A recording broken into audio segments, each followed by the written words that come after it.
ضلالة في النار.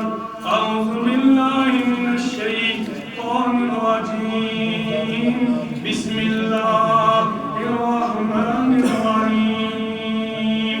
وإذ ابتلى إبراهيم ربه بكلمات فأتمهن يا أبا فهل ما تؤمر ستجدني إن شاء الله من الصابرين.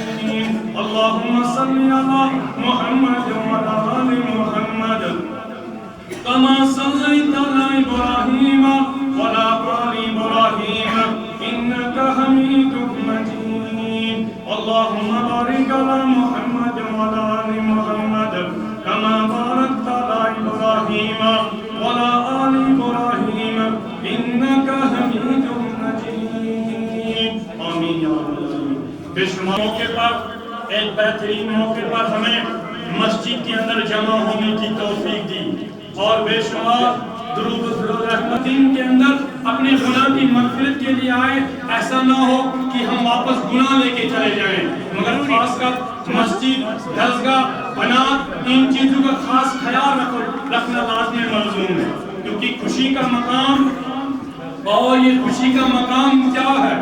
مسلمانوں، سب سے اول اور سب سے بہترین یعنی ابراہیم علیہ نبینا علیہ السلام کی سنت مبارک، طریقے مبارک، اور اس کے بعد رسول اکرم صلی اللہ علیہ وسلم اپنے ہر سال کے اندر قربان کیا کرتے تھے.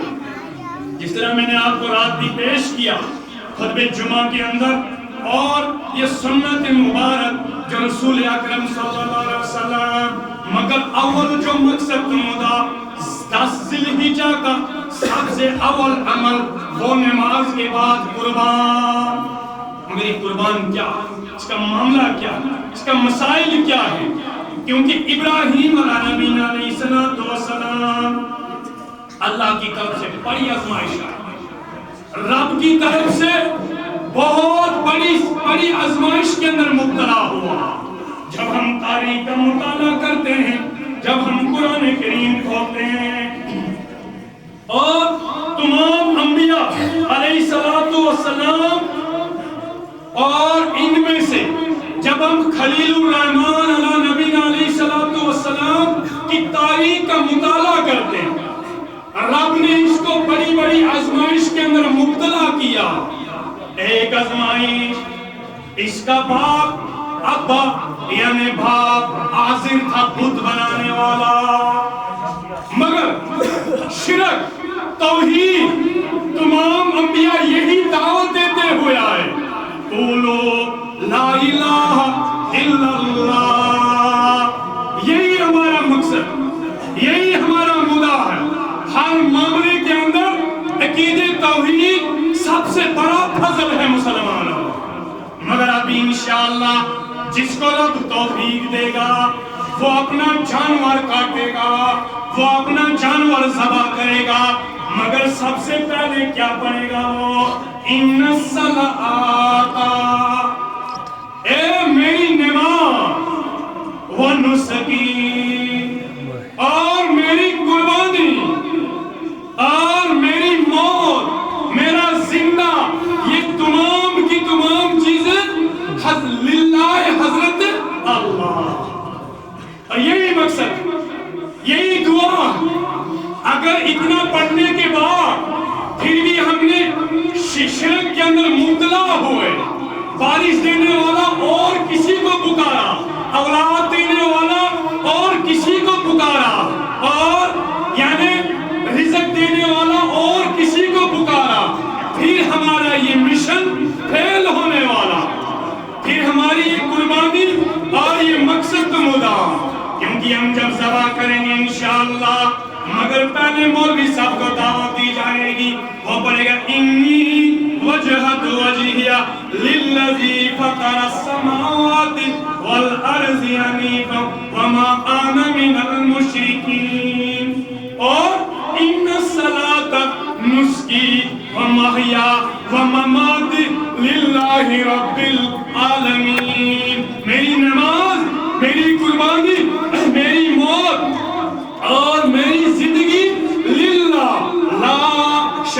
لَهُ وَبِذَلِكَ أُمِرْتُ وَأَنَّا أَوَّلُ الْمُسْلِمِينَ۔ کوئی شریک نہیں، کس کا؟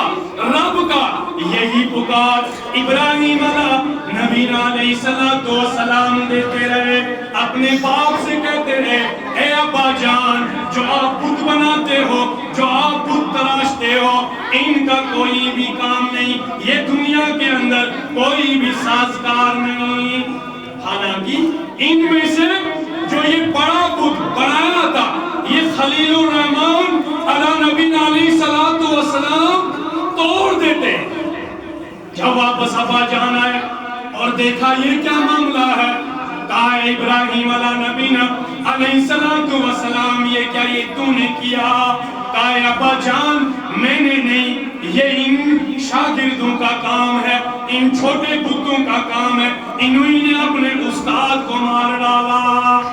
ایک آزمائش آگ کے اندر، چلاؤ اس کو، ڈالو آگ میں، اور اس کے بعد بڑی آزمائش آ رہی، مگر عقیدے توحید کا کتنا پرچار تھا خلیل الرحمن علی نبینا علیہ السلام، کتنا پرچار تھا عقیدے توحید۔ اس کے بعد ایک اور واقعہ، بڑے واقعات ہیں، اگر میں یہ سارے واقعات ایک شاگرد ہوتے ہوئے، ایک طالب علم ہوتے ہوئے، میں کوئی عالم نہیں، کوئی مفتی نہیں ہوں، لیکن آپ کے ساتھ ایک خادم شاگرد ہوں اور طالب علم ہوں، اگر میں اس پر ضمناً خطبہ ڈالوں تقریباً 3-4 جمعہ میں بھی بس نہیں آئے، کیونکہ اس کے بڑے واقعات۔ ابراہیم علیہ نبینا علیہ السلام، مگر توحید کا پرچار کیا تھا، اللہ پر بھروسہ کیا تھا۔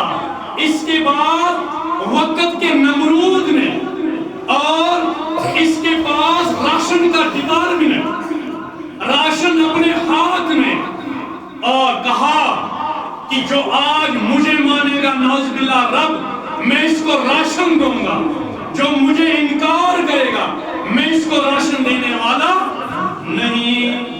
خلیل الرحمن علی نبینا علیہ السلام سے کہا گیا آپ کا رب کون ہے؟ کہا کہ میرا رب مشرق کی طرف سے سورج کو نکالتا ہے اور مغرب کی طرف ڈباتا ہے۔ اور یعنی مفسرین لکھتے ہیں کہ اگر اس وقت پہلے نمرود کہتا کہ میں مشرق سے مغرب کی طرف سورج کو لے جانے والا، پھر رب چینج کرتا، مگر پہلے ابراہیم علیہ نبینا علیہ السلام کی زبان سے نکلا کہ میرا رب وہ، کہا پھر اس کے بعد کہا کہ میرا رب جس کو چاہے اس کو مار دیتا ہے، جس کو چاہے اس کو زندہ رکھتا ہے۔ کہا آؤ میں بھی دکھاؤں۔ اس نے قید خانے کے اندر جیل میں سے ایک جیلی کو لایا گیا، ایک قیدی کو لایا گیا، یہ راہ کر دیا۔ حکومت، دولت، اس کے پاس حکومت تھی اور وہ چلا رہا تھا دنیا کا سازگار، مگر ان اللہ علی کل شیء قدیر، رب کی حکومت بڑی حکومت، اللہ رب العزت ساری دنیا پر حکومت کرنے والا ہے، اور جب وہ کوئی چینج کرنا چاہتا، جب وہ کسی ملک کسی قوم پر عذاب ڈالتا ہے، اس وقت پتہ بھی نہیں چلتا۔ دنیا کے اندر سب سے بڑی حکومتیں